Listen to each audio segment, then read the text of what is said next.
Ассалаумалейкум. Қорқыт атындағы Қызылорда университетінің педагогика және дәстүрлі өнер институтының мо 23-1 оқу тобының студенті Бахатов Өлмесбек.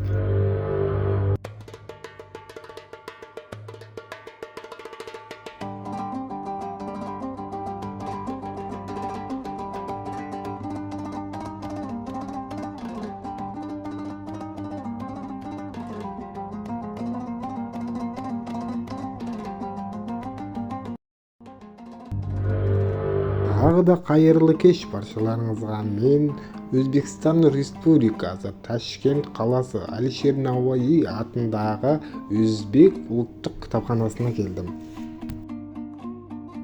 Бұл кітапханаға келуден мақсат Ибн Синаның философик көзқарастарын зерттеу.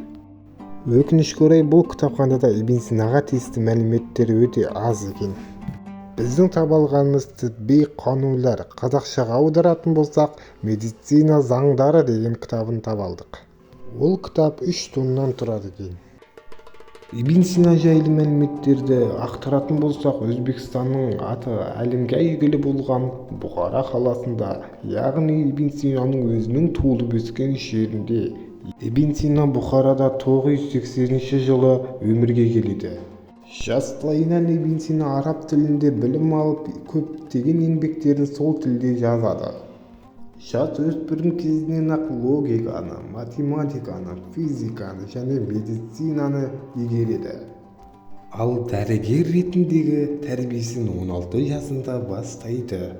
1,5 жыл бойы ілімнен бас алмадым.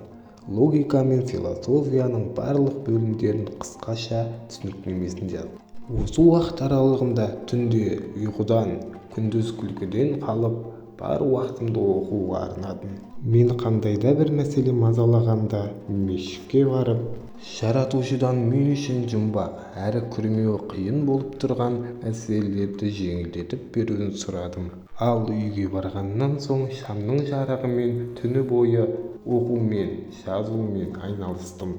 Соныменен Ибн Сина 18 жасқа толғанында ғылымдардың жеткілікті деңгейде үйренгенін айтады.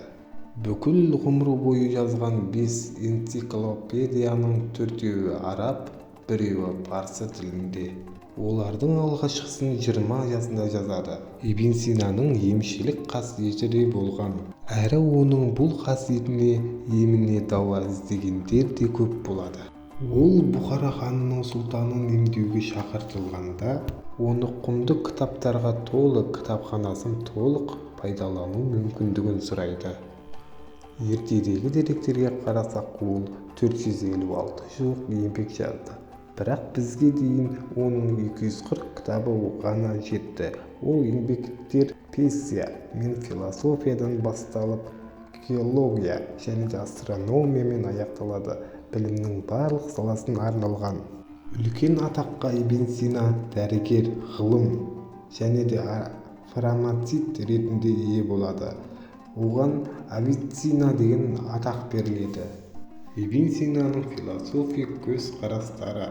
Философияда Фарабидің бағытын жалғастырғанымен, Ибн Сина араб перипатизмінің негізін қалаушы болады.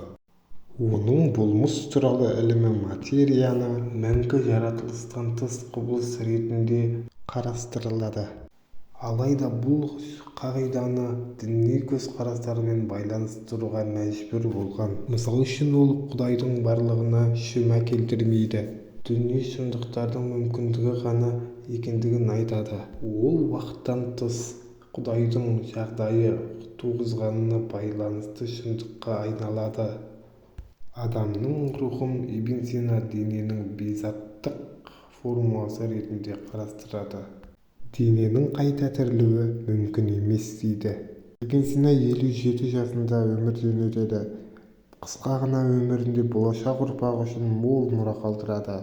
Сіздермен бірге болған мо 23-1 оқу тобы Бахатов Өлмесбек.